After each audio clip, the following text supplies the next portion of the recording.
अस्सलामुअलैकुम Pakistan, welcome to मुकदमा अवाम का मलिया हाशमी के साथ।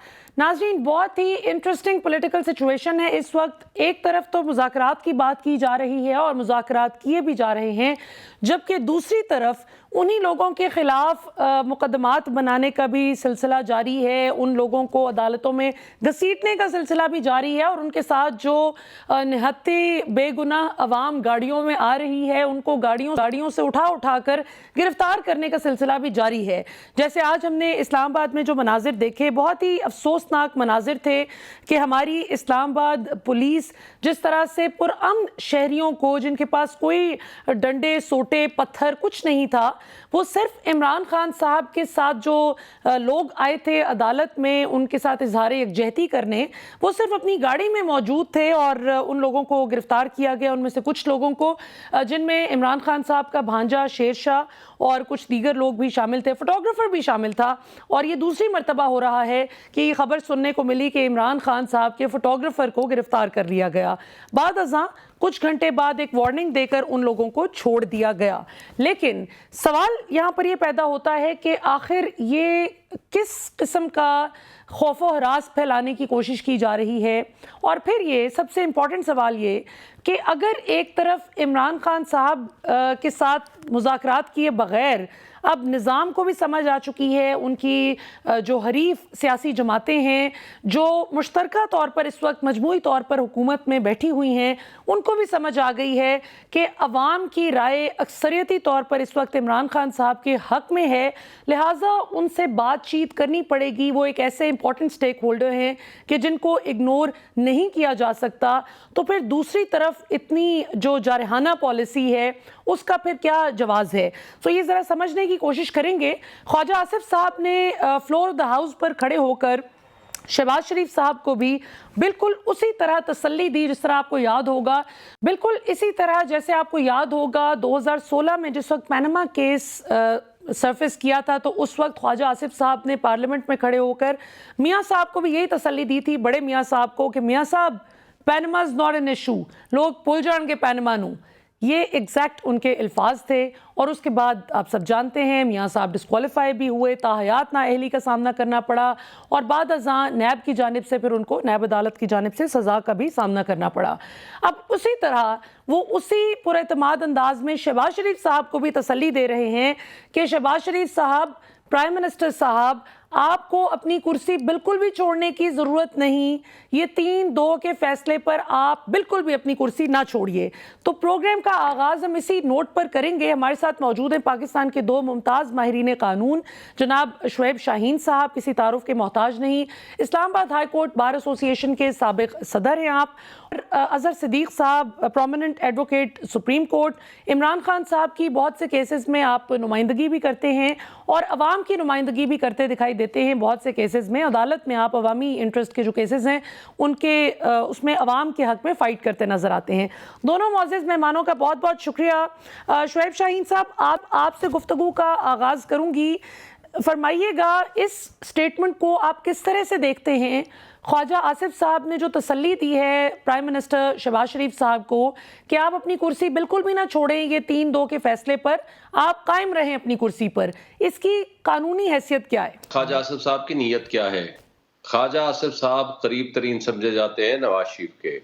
ख्वाजा आसिफ साहब ने एक और बात भी आज की है, उन्होंने कहा है कि अक्टूबर में ही इलेक्शंस होंगे और ये डायलॉग करने का कोई फायदा नहीं है।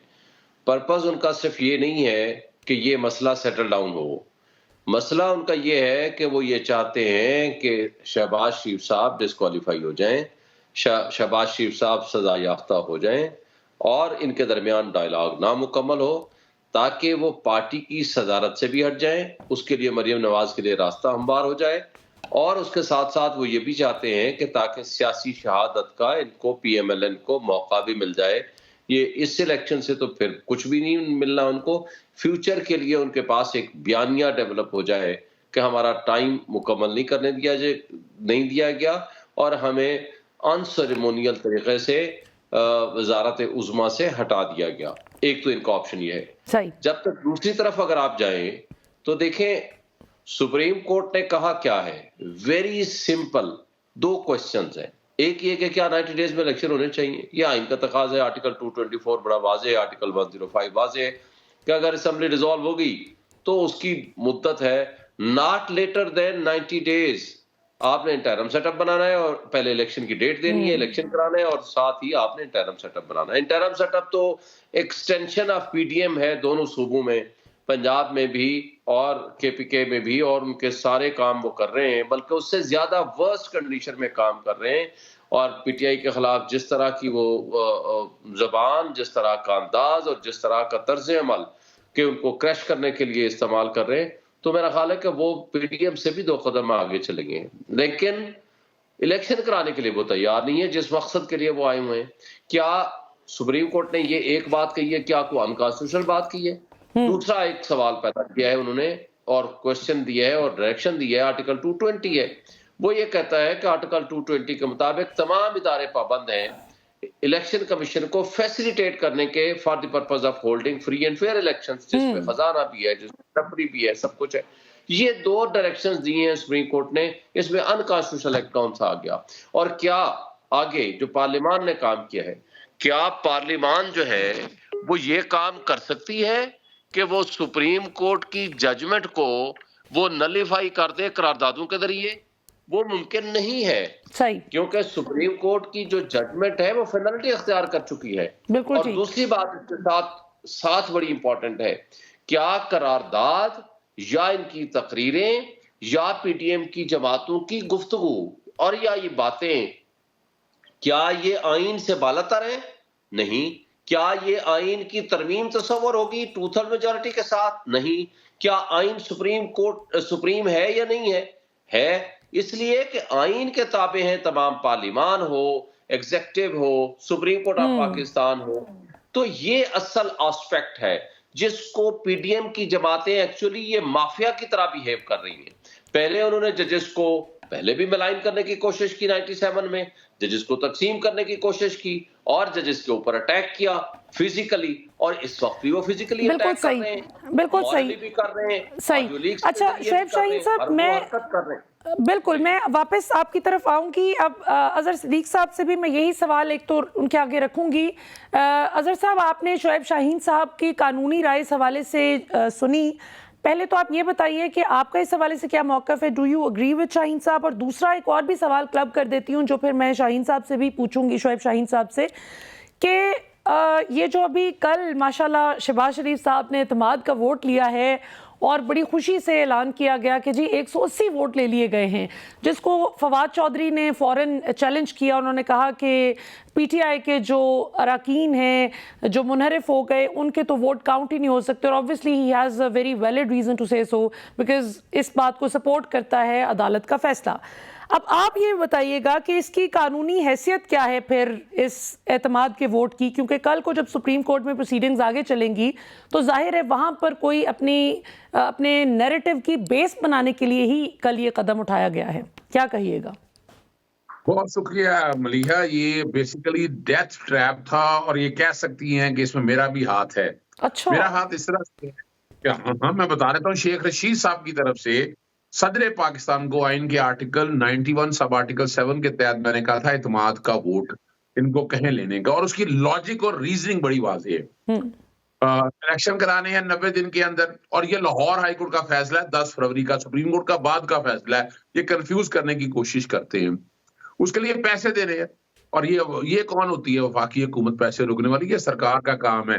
ये जो स्टेट जो गवर्नमेंट ये सरकार के अपना दायरा इख्तियार में मुदाखलत करके ये, और फिर क्या किया इन्होंने एक मनी बिल जो सप्लीमेंट्री ग्रांट, और सप्लीमेंट्री ग्रांट रिजेक्ट नहीं हुआ करती, उसमें कोई एतराज आ जाए पैसे कम है या ज्यादा, वो ऑडिट की ऑब्जेक्शन आ जाए, वो एक अलग इशू है, लेकिन वो पैसे रोक नहीं सकते।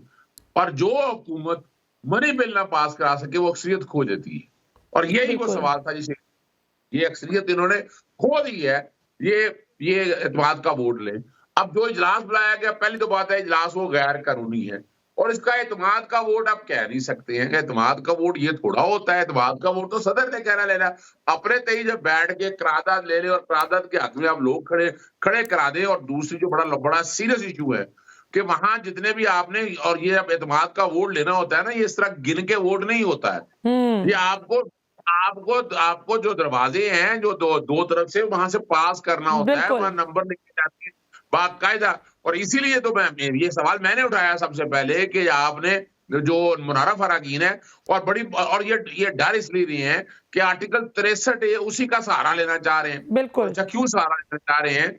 कि राजा रियाज साहब जो हैं वो मुनारफ अराकीन है, लेकिन इस वक्त पार्लियामान में चूंकि 20 लोग वो बैठे हुए हैं, तो पार्लियामानी लीडर उन्होंने अपने हाथ में कर लिया। वो कल ये बहाना बनाएंगे कि पार्लियामेंट लीडर हम है, पार्टी लीडर का कोई ताल्लुक नहीं है। अब ये इतनी बुरी तरह से फंस चुके हैं, जो ट्रैप दिया था इनको, अब ट्रैप देके कि इनकी अक्सरियत इन्होंने अपने अंदर जो की झूठी सच्ची साबित कर दी है। तो मनी बिल क्यों नहीं पास कराया आपने? 21 अरब रुपया जो मंजूर होना चाहिए था, इसका मतलब अक्सरियत आपके पास थी, आपने इंटेंशनली रिजेक्ट कराया। और यूं आप कंटेम्प्ट ऑफ कोर्ट के आप तौहीन अदालत के मुर्तकिब हो गए हैं। यानी अब अगली जो बात सामने रखनी है कि आपको वो पैसा हर हालत में पास कराना चाहिए था। आपके पास कोई इख्तियार ही नहीं है रोकने का। और वो वजह के सुप्रीम कोर्ट के अहकाम थे, कॉन्स्टिट्यूशनल लिमिटेशन थी, वो आपने सारी बाईपास नहीं की, आपने तोड़ी। और वो तोड़ के आपने रद्दी की टोकरी में फेंक दी। यानी एक तो लॉजिकल बता दिया कि एतमाद का वोट कोई नहीं, दूसरा जो कि इन्होंने खुद कह दिया है, और फिर जो नाम सारे डाले हैं, और नाम जो सारे के सारे एमएनए एक दिन कर वहां कैसे भागे आगे, कोई बाहर थे, कोई बीमार थे। यानी हैरानकुन अगर बात करें कि शो करते हैं हमारे पास 81 की तादाद है, अब वो नाम डाल दिए। अब नाम में से किसको क्या पता है किसने आगे वो हाजिरी लगी है? यानी खाली आप अपने तौर पर बैठ के अटेंडेंस डाल दें आप। तो ये तो किसी भी तरह से नहीं, आने वाले दिन में इंशाल्लाह मैं शेख रशीद साहब की तरफ से उस मामले को मैं सीरियसली टेकअप करके मैं लाने वाला हूँ। कंटेम्प्ट का एक तो मैंने ये काम करना है, कंटेम्प्ट के कॉन्टेक्स्ट में काम कर रहा हूँ इसमें। दूसरा एक और काम किया है, वो स्पीकर जो है कौमी असेंबली राजा परवेज अशरफ, एक खत लिख दिया 5 सफ़ों का, उसकी जुबान पढ़े, डेरोगेट, कंटेम्पचुअस।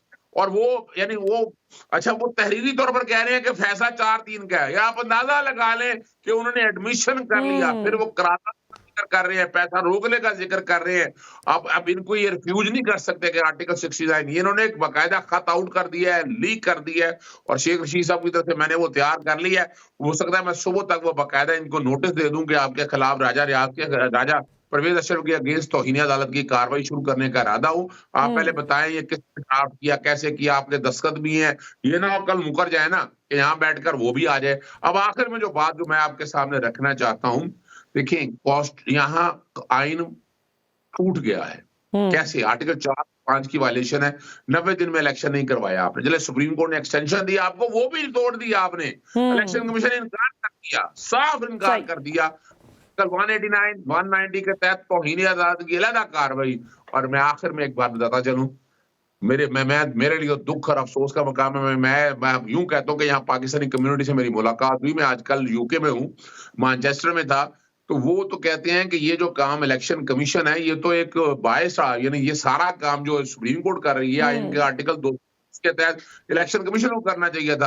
और इलेक्शन जो काम अब तक किया है वो साबित कर दिया है कि वो इस अहल नहीं है, वो नालायक, यानी मैं नालायक का ना भी इस्तेमाल करूं, वो बुनियादी तौर पर वो जो काम इसने जिम्मे करना था वो कर नहीं सका है। इस मुल्क में जो ये कॉन्स्टिट्यूशन क्राइसिस पैदा करने वालों में जहां ये मौजूदा हुकूमत है, वो तो कह रहे वजूद भी खत्म हो गया। इलेक्शन कमीशन का जो किरदार है वो इतना खुल के सामने आ गया है। इसी स्टेज पे निगरान सेटअप से लेकर हर जगह देखें तो मैं तो वही कह सकता हूँ, मुझे दुख और अफसोस है, लेकिन कौम ने फैसला करना है कि इन लोगों के खिलाफ क्या करना है। बिल्कुल सही। अच्छा अजहर सिद्दीक साहब, बड़े ही एक इम्पॉर्टेंट सवाल है जो मैं अब ब्रेक के बाद शुएब शाहीन साहब के पास भी लेके जाऊंगी और आपकी तरफ भी लेके आऊंगी।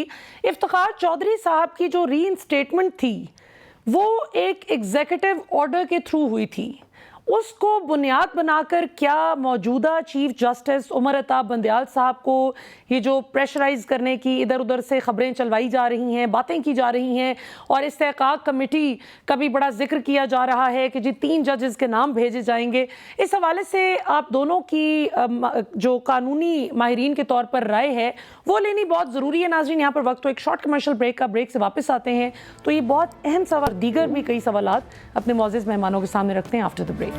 वेलकम बैक नाज़रीन। बहुत ही इंटरेस्टिंग डिस्कशन चल रही है, चूंकि इस वक्त पाकिस्तान में सिर्फ एक ही डिस्कशन है और वो ये कि कानून के मुताबिक और आइन के मुताबिक क्या इलेक्शन वक्त पर हो पाएंगे या नहीं। जो सियासी जमातें इलेक्शन में नहीं इस वक्त जाना चाहती, जिनको लगता है कि अवाम अपने वोट की ताकत से उनको मुस्तरद कर देगी, अवाम का मूड जो सियासी जमातें समझ चुकी हैं, वो तो इस वक्त हर तरह का हरबा आजमा रही हैं कि किसी तरह कानून के पर्दे के पीछे छुपकर इलेक्शन से फरार मुमकिन बनाया जा सके। जबकि दूसरी तरफ जिन सियासी जमातों को लगता है कि वोट पड़ना ही हमें है इस बार, वो कहते हैं कि कल का होता आज हो। और किस्मत की बात के आइन जो कहता है कि जैसे ही असेंबली डिसॉल्व होगी उसके 90 दिन के अंदर अंदर आपने इलेक्शन का सारा मामला निपटाना है। जब आइन उस सियासी जमात की डिमांड को सपोर्ट कर रहा है कि इलेक्शन वक्त पर फौरी तौर पर होने चाहिए, तो ये अब खैर उनकी किस्मत। अब इस वक्त खेल बहुत ही दिलचस्प मरहले में दाखिल हो चुका है। मौजूदा वफाकी वजीर ख़जाना इसहाक डार साहब ने धुआंधार तकरीर करते हुए फरमाया मौजूदा वफाकी वजीर ख़जाना इसहाक डार साहब ने धुआंधार तकरीर करते हुए असेंबली में फरमाया कि क्या हो जाएगा अगर इलेक्शन 2-3 माह बाद हो गए। यानी एक्सप्रेशन कुछ ऐसा ही था कि कौन सी क़यामत आ जाएगी भाई, ये क्यों फौरी तौर पर मई में इलेक्शन करवाने ज़रूरी हैं। सो इस वक्त मुज़ाकरात चल रहे हैं। दूसरा मरहला मुज़ाकरात का आज जारी था और मंगल तक मुज़ाकरात मुलतवी हो गए हैं। तो अपने मोअज़्ज़ज़ माहिरीन कानून से पूछते हैं कि इस वक्त अब ऊंट किस करवट बैठने जा रहा है। शुएब शाहीन साहब, जैसे ब्रेक से पहले मैंने जिक्र किया था, ये जो कुछ उन माहिरीन कानून की जानिब से बात की जाती है जो इस वक्त इलेक्शन करवाने के हक में नहीं और वो सपोर्ट करते हैं पीडीएम की डिमांड को आइन के बरक्स, ये फरमाइएगा कि इफ्तिखार चौधरी साहब भी फॉर्मर चीफ जस्टिस गुजरे हैं पाकिस्तान के, उनकी रीइंस्टेटमेंट एक एग्जीक्यूटिव ऑर्डर के थ्रू हुई थी। तो अब निजी महफिलों में ये बात की जाती है और कुछ टीवी प्रोग्राम्स में भी इनफैक्ट अब ये नुक्ता उठाया जाने लगा है कि अगर उनकी रीइंस्टेटमेंट हो सकती है एग्जीक्यूटिव ऑर्डर के थ्रू, तो ये जो मौजूदा चीफ जस्टिस साहब हैं, इनको एग्जीक्यूटिव ऑर्डर के थ्रू क्या इनकी कुर्सी को कोई ख़तरा लाहक हो सकता है। और इस्तेहकाक कमेटी में जो 3 जजेस के नाम भिजवाने की बात हो रही थी, उस हवाले से आपकी क्या खबर है? देखिए, पहली बात तो यह है कि ये बात करना ही अनकॉन्स्टिट्यूशनल एक्ट है, ये गैर आईनी इक़दाम है। और उनको इफ्तिखार चौधरी को कैसे हटाया गया था? 3 नवंबर 2007 को एक इमरजेंसी प्लस जो कि मार्शल लॉ था, आइन को मुअत्तल किया था परवेज मुशर्रफ ने, और जिसके जरिए इनको हटाया था। और उसके बाद सुप्रीम कोर्ट के जज को गैर आईनी तरीके से, बेशक आप मार्शल लॉ लगा के भी क्यों ना हो, आप नहीं हटा सकते। उस पे सुप्रीम कोर्ट की जजमेंट ऑलरेडी फील्ड में मौजूद थी और उसके बाद उसके लिए उस एग्जीक्यूटिव ऑर्डर की भी जरूरत नहीं थी। सुप्रीम कोर्ट ऑफ पाकिस्तान का जज वो जज ही रहता है अनटिल एंड अनलेस उसको निकालने का एक ही तरीकाकार है कि सुप्रीम जुडिशल काउंसिल बैठे, सुप्रीम जुडिशल काउंसिल में प्रोसीडिंग्स आए और वो प्रोसीडिंग्स कल्मिनेट हो जाएं इनटू द शेप कि उनके खिलाफ रिकमेंडेशंस आ जाए और फिर प्रेसिडेंट ऑफ पाकिस्तान उसको हटा दे। तो सिर्फ इस एक तरीकाकार से जज ऑफ द सुप्रीम कोर्ट या हाई कोर्ट को हटाया जा सकता है। ठीक। और वो एग्जीक्यूटिव ऑर्डर कुछ नहीं था सिवाय इस बात के कि एक कंफर्मेशन थी कि एक जज ऑफ द सुप्रीम कोर्ट को हटाया नहीं जा सकता, जो कि मार्शल लॉ के जरिए हटाया गया था, तो लिहाजा उसकी बहाली होगी। सही। यहाँ एक कंफर्म जज ऑफ द सुप्रीम कोर्ट या चीफ जस्टिस ऑफ पाकिस्तान, उसके बारे में इस तरह की बात करना, ये इटसेल्फ एक मैं बड़े सख्त अल्फाज नहीं कहना चाहता, बस सिर्फ इतना कहूंगा ये अनकॉन्स्टिट्यूशनल है, ये फजूल बात है। ऐसा सोचना, ऐसी बात करना किसी लिहाज से भी ना तो किसी कानूनदान को, ना किसी पार्लियामेंटेरियन को, ना किसी सहाफी को सूट करता है कि वो इस तरह की। बिल्कुल सही, बिल्कुल। ये अनकॉन्स्टिट्यूशनल एक्ट तो ये ऐसे ही है कि जैसे कल प्राइम मिनिस्टर ऑफ पाकिस्तान बैठा हुआ है, कोई जाए उसको गिरबान से पकड़ के कुर्सी से हटा दे, आज से तू प्राइम मिनिस्टर नहीं है। कोई प्रेसिडेंट ऑफ पाकिस्तान बैठा है, उसको उठा करके गैर आईनी तरीके से उसको गिरबान से पकड़ के साइड में फेंक दे कि जी तू आज से प्रेसिडेंट नहीं है। ये नहीं हो सकता कि इस तरीके से हम ये हरकतें शुरू कर दें। बिल्कुल ठीक। क्या ये सिविलियन मार्शल लॉ लग गया है? क्या आइन हमारा मुअत्तल हो गया है? It is near to impossible और ये होगा भी नहीं। ये सिर्फ ब्लैकमेलिंग है ये टैक्टिक्स हैं, प्रेशराइजिंग टैक्टिक्स हैं, हरासमेंट है, ये सिर्फ सुप्रीम कोर्ट को मलाइन करने का मुतरादिफ बिल्कुल है, सही। ताकि सुप्रीम कोर्ट बदियाल साहब और उसका बेंच जो आइन की अमलदारी के लिए खड़े हैं तमाम तर प्रेशर्स के बावजूद, उनको सिर्फ मलाइन कर सके, उनको प्रेशराइज कर बिल्कुल सके। सही। इसके अलावा कुछ अच्छा शोएब शाहीन साहब, अब मैं अजहर सिद्दीक साहब की तरफ जाने लगी हूँ, लेकिन आप मुझे क्विकली एक क्विक कमेंट कर दीजिएगा। ये जो शहबाज शरीफ साहब ने एतमाद का वोट लिया है, जैसे अजहर सिद्दीक साहब ने कहा कि it's nothing short of a pun और shall we call it a joke, कि अगर जब तक ये सदर पाकिस्तान की तरफ से नहीं इस चीज़ का वो कहा जाता कि आप ही लें। बेशक इन्होंने ले लिया, जब तक जो एक्चुअली लीगली है वो तो ज़ाहिर है सदर पाकिस्तान कहते तो वो लेते, लेकिन मैं ये कहता हूँ ले लिया। इसके जरिए कल भी मैंने अपने प्रोग्राम्स में ये कहा कि इसके जरिए उन्होंने अपने आप को पाबंद कर लिया, अपने गले में कॉन्टेम्प्ट ऑफ कोर्ट का फंदा ले लिया, कि जिसके जरिए ये साबित हो गया कि आपके पास अगर 180 की अक्सरियत मौजूद है तो फिर आप जानबूझ के ना तो आप वो फैसिलिटेट करना चाह रहे हैं, इलेक्शन कमीशन को फंड्स रिलीज कर रहे हैं, जो कि आपकी कॉन्स्टिट्यूशनल जिम्मेदारी है आर्टिकल 220 के जरिए। तो लिहाजा वो आइन की पामाली और आइन की तौहीन तो ये कर ही रहे, लेकिन उसके साथ साथ जो सुप्रीम कोर्ट का फैसला है उसमें कॉन्टेम्प्ट ऑफ कोर्ट की प्रोसीडिंग्स इनके खिलाफ अब कंफर्म हो गई है कि होने के लिए, क्योंकि अगर आपके पास अक्सरियत ना होती और आप कहते जी हम तो मजबूर थे इसलिए नहीं दे सके, जो आपका टाइम बाउंड केस था और आपने कहा था 10 तक पैसे दें, फिर 17 तक दें और हम नहीं दे सके, 27 तक दें, 27 तक था, अब तो आपके पास अक्सरियत भी है, आपके पास आप बैठे भी हो, आपके बकौल आपके साथ 180 की स्ट्रेंथ भी है, तो इसका मतलब है आपकी नीयत नहीं है।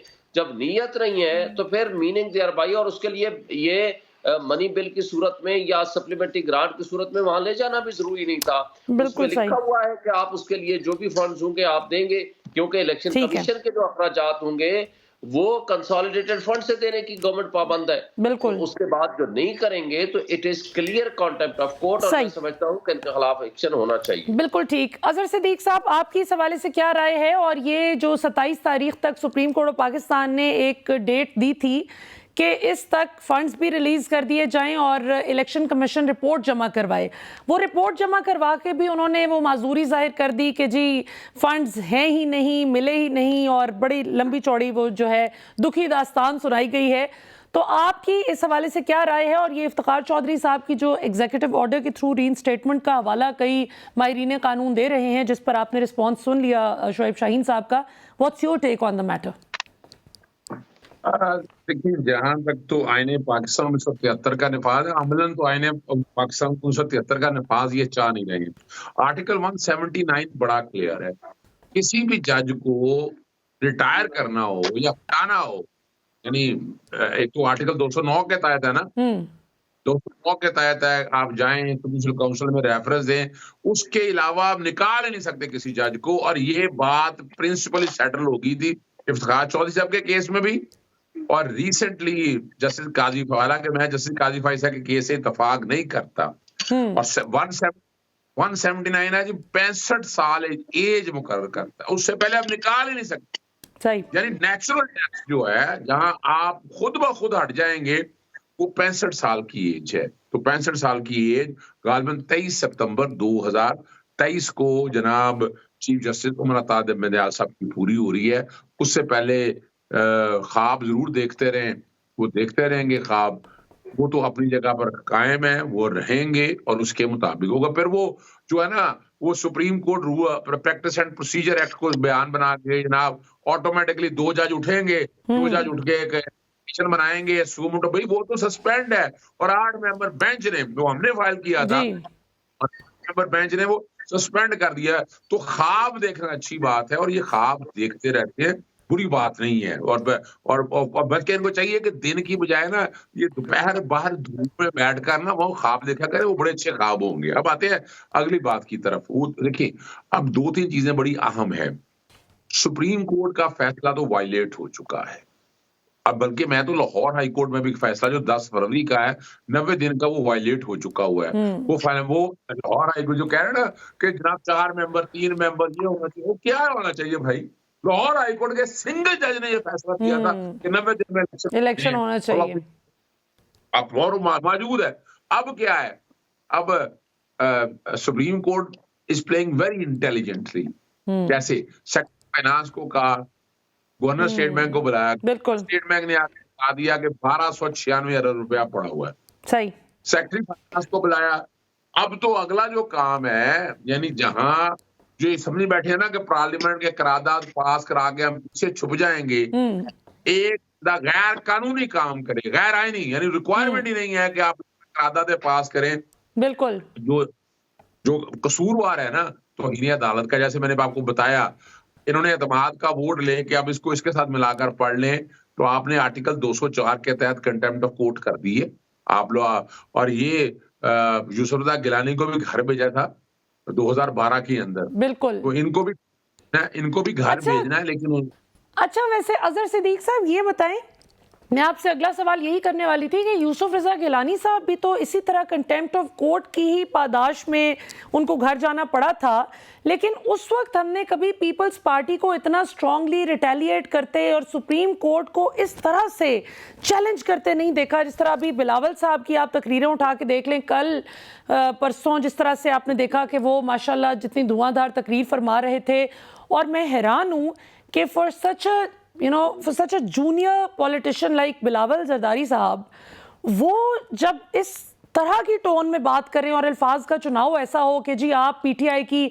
टाइगर फोर्स कहलाएंगे तारीख में अगर आप इस तरह की बात करेंगे, सुप्रीम कोर्ट के सिटिंग जजेस को वो जिस तरह की गुफ्तगू कर रहे हैं, तो क्या इसकी कोई सियासी इम्प्लीकेशंस आपको नजर आती हैं कोई, या कब तक हमारे सुप्रीम कोर्ट के मोअज़्ज़ज़ जज साहिबान ये सारी कंटेम्प्ट, क्लियर कंटेम्प्ट बर्दाश्त करेंगे जिस तरह उनकी तौहीन की जा रही है? देखिए, मेरा तो बस चले ना, मैं तो फौरन पिटीशन ले आऊं। उसमें एक कबाहत थोड़ी सी है, फॉर द टाइमिंग ऐसा है कि यूसुफ गिलानी को जब पिटीशन फाइल की तौहीन अदालत में घर गए जी, तो 5 के लिए नाअहल हो गए। राजा परवेज अशरफ साहब ने भी खत नहीं लिखा था। अब मैं जो समझता हूं कि कंटेम्प्ट की प्रोसीडिंग सारा रिकॉर्ड इकट्ठा हो रहा है, साइड बाय साइड चल रही है।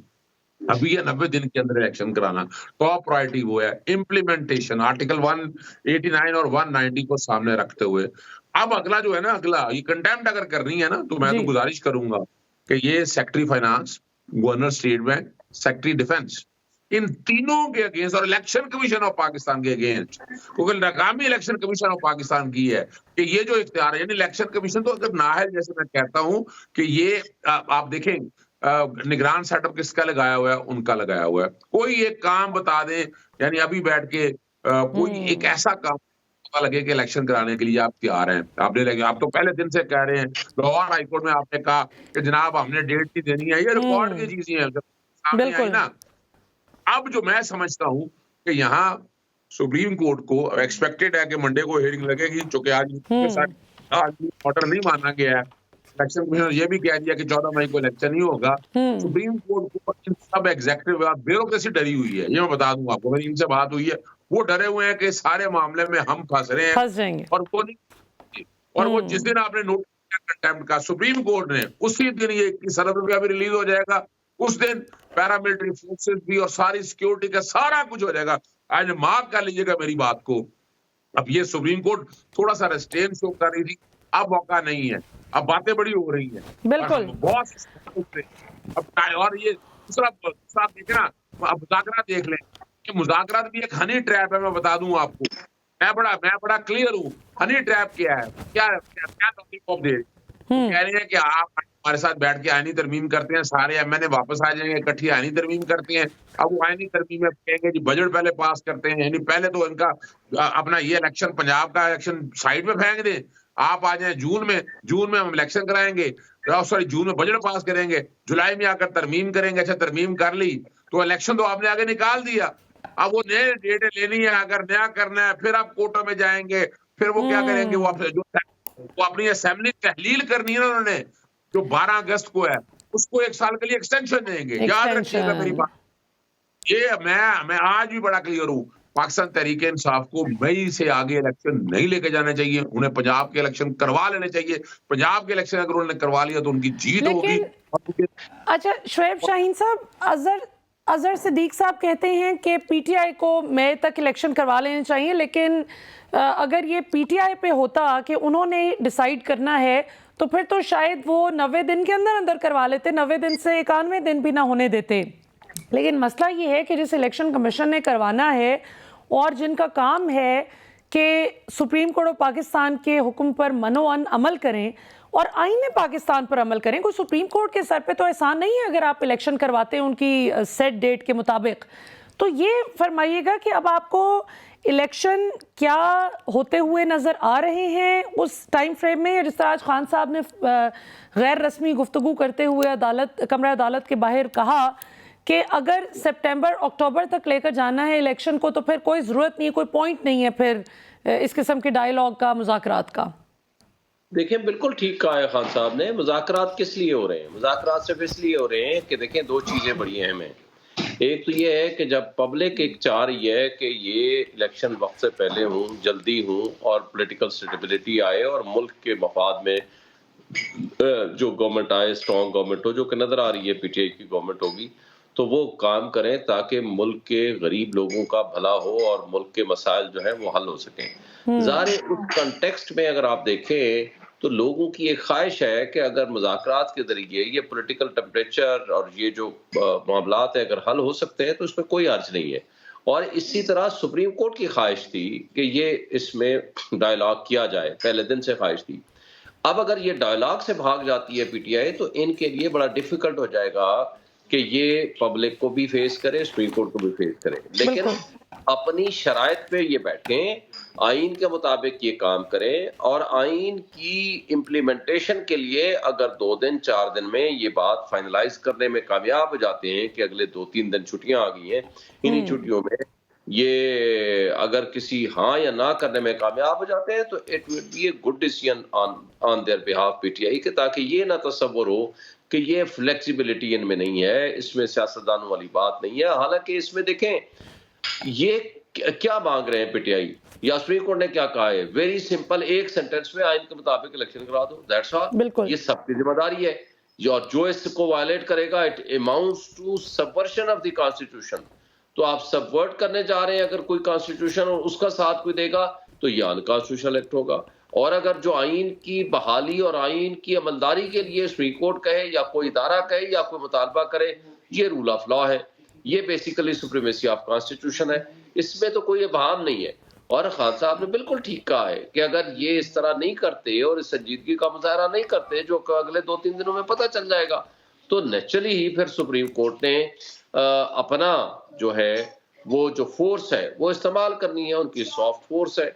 उन्होंने एक कंटेम्प्ट नोटिस देना है, आप तनवीर इलियास का रिजल्ट देख लेना, वो आधे घंटे के अंदर वो एक अदालत में गए, प्राइम मिनिस्टर थे, वापस आए तो प्राइम मिनिस्टर नहीं थे। तो ना सिर्फ प्राइम मिनिस्टरशिप इनके हाथ से जाएगी बल्कि ये सारे नाअहल होंगे। और मेरा तो ख्याल है कि ये सारी कैबिनेट नाअहल होगी, जो ये 85 या 87 बैठे हुए हैं, जिसमें 45 तो वो हैं कि जो जिनके पास कोई पोर्टफोलियो नहीं है, यानी पाकिस्तान जी बिल्कुल माशी तबाही के दहाने पे है और इनको अपनी मराहत और इनको 85-87 जो है वो मिनिस्टर्स, वजीर और मुशीर चाहिए। पाकिस्तान की तारीख में सबसे बड़ी जो काबीना है वो नाजरीन ऐसे वक्त में हम पर मुसल्लत है, हुकूमत कर रही है। मुसल्लत का लफ्ज़ तो शायद कहना मुनासिब नहीं होगा, हाँ 90 दिन ज़रा गुजर जाएं उसके बाद निगरान हुकूमत को तो बिल्कुल हर पाकिस्तानी सिटीज़न कह सकता है अगर वो अपनी तौर पर मुसल्लत रहते हैं कि वो मुसल्लत हैं। लेकिन बहरहाल इस वक्त हमारी जो मौजूदा काबीना है, कुछ हुकूमत को भी एहसास करना चाहिए कि इतनी बड़ी काबीना और उनके अखराजात पाकिस्तानी अवाम के टैक्स के पैसों से अदा किए जा रहे हैं कि जब पाकिस्तान सबसे ज़्यादा मुआशी तौर पर मुश्किल हालात फेस कर रहा है अपनी तारीख में।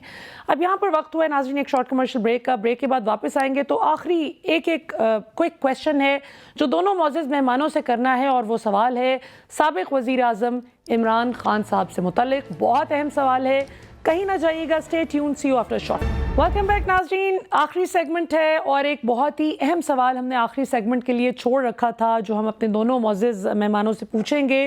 पाकिस्तान के मुमताज़ माहिरीन कानून शुएब शाहीन साहब और अजहर सिद्दीक साहब हमारे साथ मौजूद हैं। शुएब शाहीन साहब, अब आखिरी सवाल, लास्ट हमारे पास 3 to 4 मिनट्स हैं, क्विकली रैप अप करेंगे शो को। इमरान खान साहब ने बतौर साबिक वज़ीर आज़म पाकिस्तान एक शिकवा किया है, जिसका इजहार उन्होंने कल अपनी ट्वीट में किया। एक तो चलें उनका ये एक शिकवा है कि जिन लोगों पर मैंने एतराज़ उठाया, जिनके नाम लिए कि ये मुझ पर कातिलाना हमला जो वज़ीराबाद में हुआ था उसके लिए ज़िम्मेदार हैं और तहकीक होनी चाहिए जो उस तरह से नहीं हुई जैसे मैं चाहता था।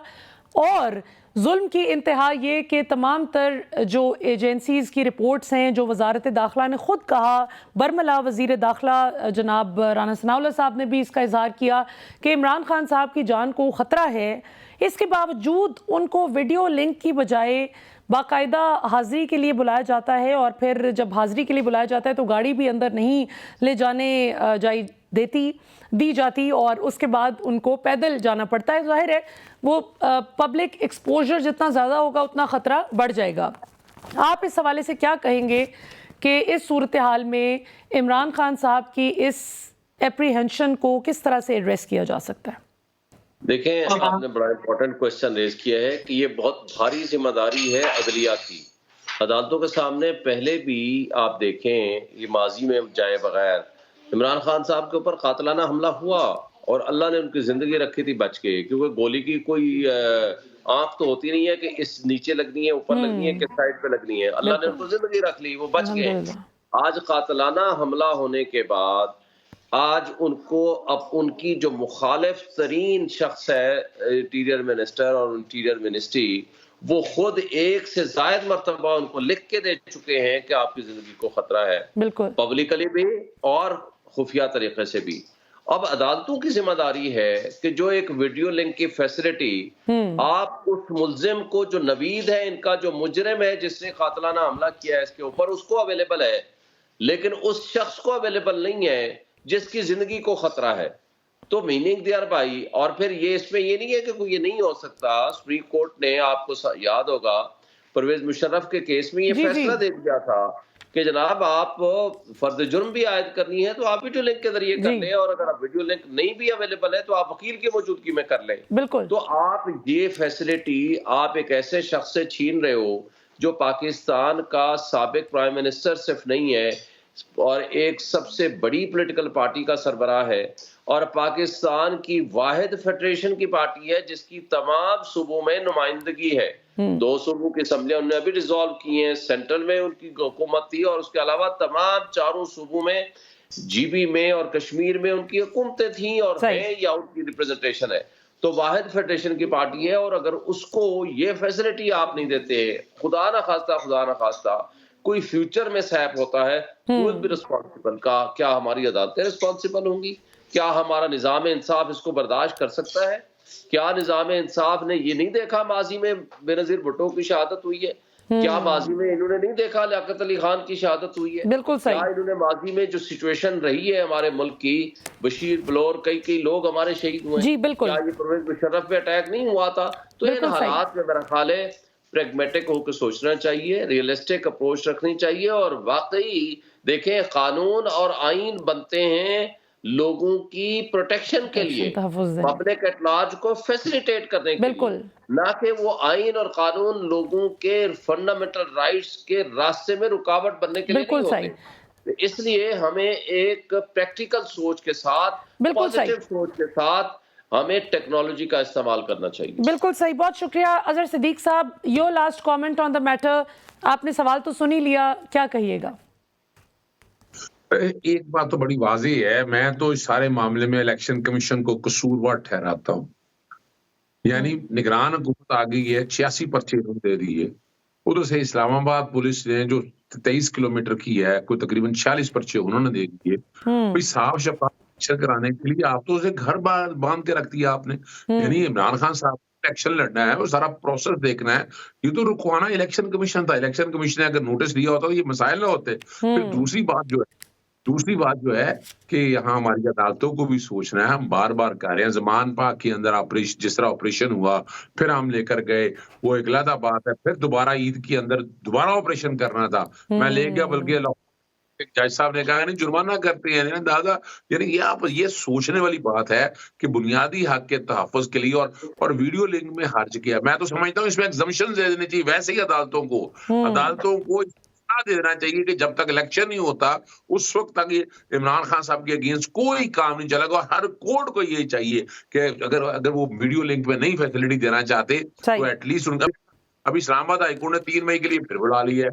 यानी यहाँ प्लीज कम से कम लेवल प्लेइंग फील्ड फेयरनेस में अगर आप नहीं देना चाहते उनको वीडियो लिंक की सहूलत, हम तो हर स्टेज के ऊपर इवन आप अंदाजा लगाएं कि जो प्रोटेक्टिव बेलों के लिए भी जाना पड़ा इमरान खान साहब को, लेकिन तारीख में देखा कि ना हमजा आया, ना इसहाक डार आया, ना सलमान शहबाज ये अदालतों में आए खैर इनकी प्रोटेक्टिव बेलें हो। तो कहते रहे कि बेलें फोर में कौन सी बेलें मिली हैं इमरान खान से।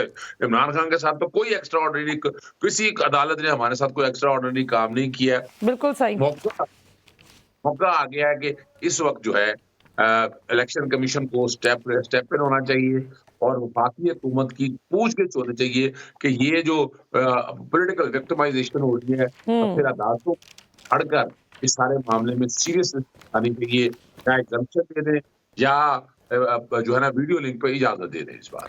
बिल्कुल सही। बहुत बहुत शुक्रिया अजहर सिद्दीक साहब, शुएब शाहीन साहब, आप दोनों मौजूद मेहमान मौजूद थे।